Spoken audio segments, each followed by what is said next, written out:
I just want to give you an overview about Ahlia. I think the picture is very bright in Ahlia, but we all share the same challenges. I think most of the problem is that we sit as academics, we discuss, we have know the problems, we know the challenges, we know the solutions. We can't affect the policy, and that's, I think, if that can be really solved in the Arab world, a lot of our problems will be, resolved, because government, is supposed to be a regulator. We have in Bahrain, for example, they regulate the banking, which is very strong. Somebody else looks at, the quality, what happens if there are any problems with the bank. In education, it's a bit different. Governments are still in the Arab world, I think, really too involved in education, not like the business sector, or like the banking, or like the oil and gas.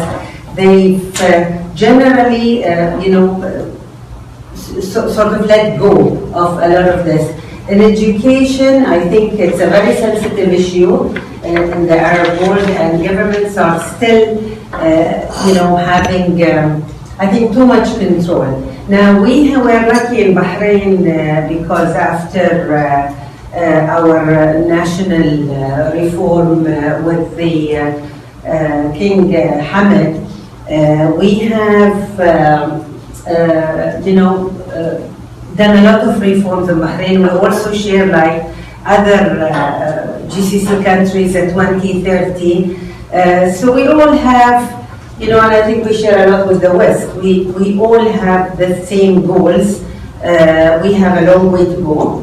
But that doesn't mean, we can't bridge some gaps, we can't learn from others, we don't have to reinvent the wheels. But we do, I think, have to think of how we can have indigenous knowledge rather than cloning things, because solutions should sort of stem from within for the societies we live in, and more collaboration happens.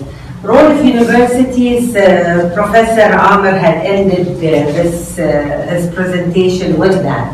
So, do we do any human capital development in any university? Definitely we do. Not only we give education, we give training. We are actually, part of a group of, companies sort of under a holding company that has Ahlia University, that has Ahlia schools, and that has the Bahrain Institute of Technology. So we do, secondary education, KG to grade 12, and we do also postgraduate, we do graduate, and we have also a training institute, so we have lifelong learning. So human capital development, we do research and development. Generally in the Arab world we are not very advanced, but we have our bright spots in Ahlia, and I'll explain more. We do a lot of collaboration and cooperation. We do help within the labor market flexibility, taking people in, training them, putting them back, changing, even with the staff and the academics we have. Knowledge creation, again, that is done, innovation, and we have some actually patents and innovators out of Ahlia University students. We offer lifelong learning, definitely. We have 2 languages currently, for English and Arabic programs in Ahlia University, and we are looking at developing more. We have some courses for like Chinese and different other languages, Korean and so on. And we are constantly linking our education with the needs of the employers. We do our own research on that. We have a number of employers and influencers in Bahrain and around the Middle East, part of our board of, the advisory boards to colleges and so on.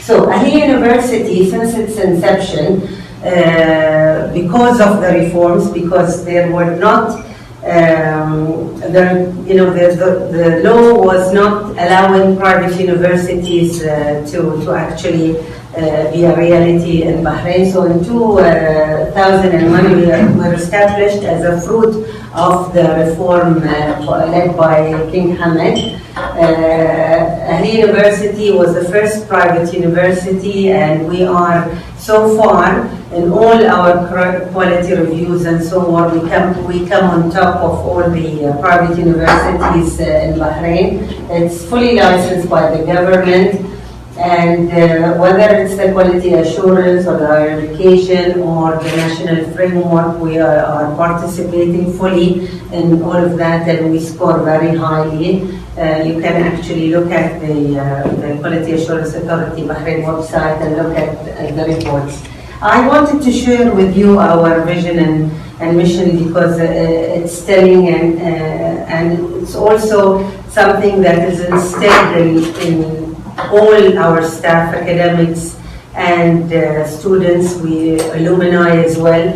We share this a lot, we discuss it a lot, because we really want to affect change. We are a very young university. We've been there only for 16 years. We have 11 batches.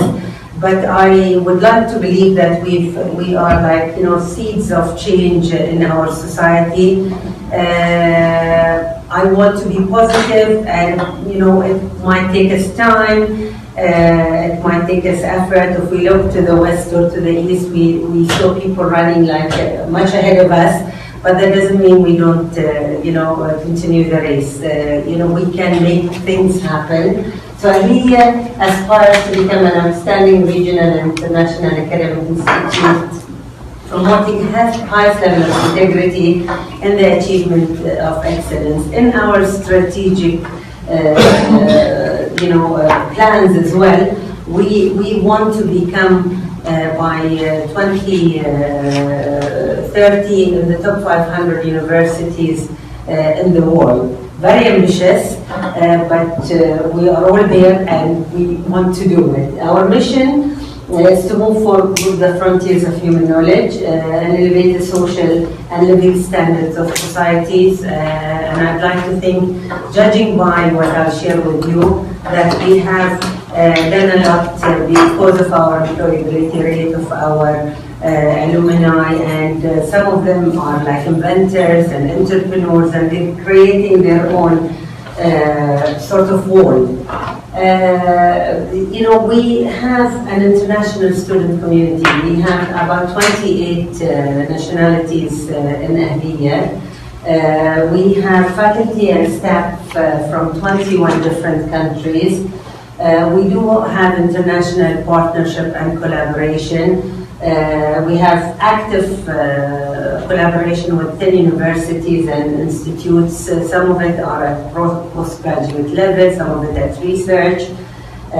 We have international exchange programs with universities in the UK and France in engineering, IT, and in business, and we are looking to expand that. And we offer it for students from Bahrain going abroad and from the US or, the UK or France to come to Bahrain. We are an international influencer in the region and beyond, because we are, our academics and our staff are members of many professional and professional and academic institutes. They are reviewers of highly cited journals or high-ranking journals. Our managing director, presidents, and so on sits on, like you've mentioned, some of the associations for private university, the QS Maple, and so on. So we do have the outreach, and I think it's very important, even if we are not as big as the Harvards, the Oxford, the MITs, but they all also started small, I'd hope. They had a better system to support them. Statistics in Ahlia, we have 100% success rate, very proud. We have over 2,000 students, and we are limited by the campus, but we are starting this year to build our new campus, which should be ready in about 2 years to move in, which will take us, if it's all finished, the 3 phases, to about 8,000 students. Again, 28 nationalities. 80% of Ahlia graduates are in work or postgraduate or some sort of study. We have about 300 courses available in our bachelor programs, which are 12. We have 90% student satisfaction in all the internship placements and so on. We have postgraduate studies that are offered locally. We have 3 local programs, and we have one with the George Washington University in Engineering Management, and we have also a PhD with Brunel University that is without residence in Bahrain. Very unique programs to Bahrain, but we joined to deliver these programs. Again, I talked about equality, but I wanted to say that we are also, leaders in the National Qualification Framework listing that started in 2014-15 in Bahrain. Now, with the National Qualification Framework, we are hoping that some of the thinking in the Arab region will change, because currently, for example, and I know that in a lot of the Gulf states, that a student, if they decide to study history, they have to stick with history for the rest of their life. Otherwise, their scholarship might be lost. They might have a problem with accrediting their certificate in their governments. And that's what would I say, universities can do a lot, but if the system doesn't support, there is a limit to how much we can achieve, especially if we can't influence the decision makers. Now, the graduate programs, as I said, these are, I've mentioned in the MBA, the MITCS and the MMR CPR. This is delivered in Arabic, and we had been to Cairo recently, discussing with the University of Cairo, Professor Jabir Nassar, because we wanted to start a PhD with Cairo University in public relations and communication. So hopefully that will be a reality also this year. Actually, like for example, that is an Arabic delivered program, but most of the sort of movers and shakers in the media in Bahrain, the head of Bahrain TV, the head of local newspapers and so on, are graduates of this program. The research culture is there, but there's a lot to be sort of done as well. And a lot to look forward to because of the challenges. Again, there's no research cooperation, there is no funding across the Middle East in general. We do our bit, it is not enough. So, I'm standing here listing everything that we are proud of, but we also have open open arms to collaborate, to work with other universities, institutions, and the private and public sectors to do that. Now, I think part of the reason why the US or Europe have this is the private sector actually invests in universities, believes in universities. Take the university research and implement it, so there is impact. A lot of what we do is possibly sitting on the shelf somewhere in the Arab world. So unless that is resolved, we are all doing things but are in silos, whether we are countries, institutes, or people. We promote research. We have annual research forums. We have, for the masters, we have for the PhD, and we open it to people from other institutions, scholars in the region, the private or the public sectors. Our students present their research, our scholars or faculty present their research in annual forums. We also participate in a number of conferences, publications, and so on. Some of our faculty members are renowned worldwide, and you can see the lists in the website. And they also sit in editorial boards of different journals. Now, today we are a leading private university. We have world-leading scholars. We have high quality of education. We have a very ambitious management. We have centers for community engagement, for gender diversity, for entrepreneurship.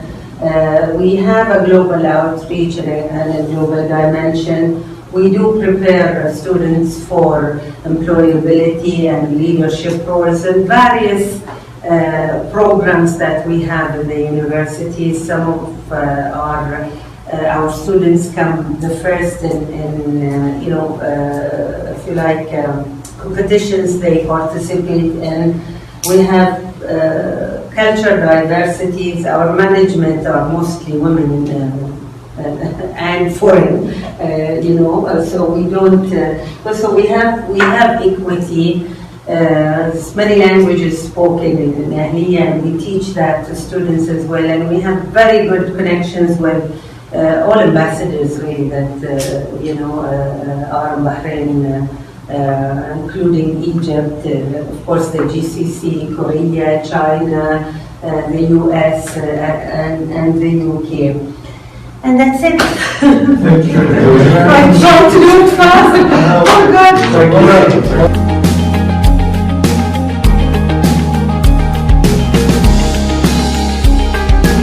Please remember, if we all help and do a little bit, it will make a big difference.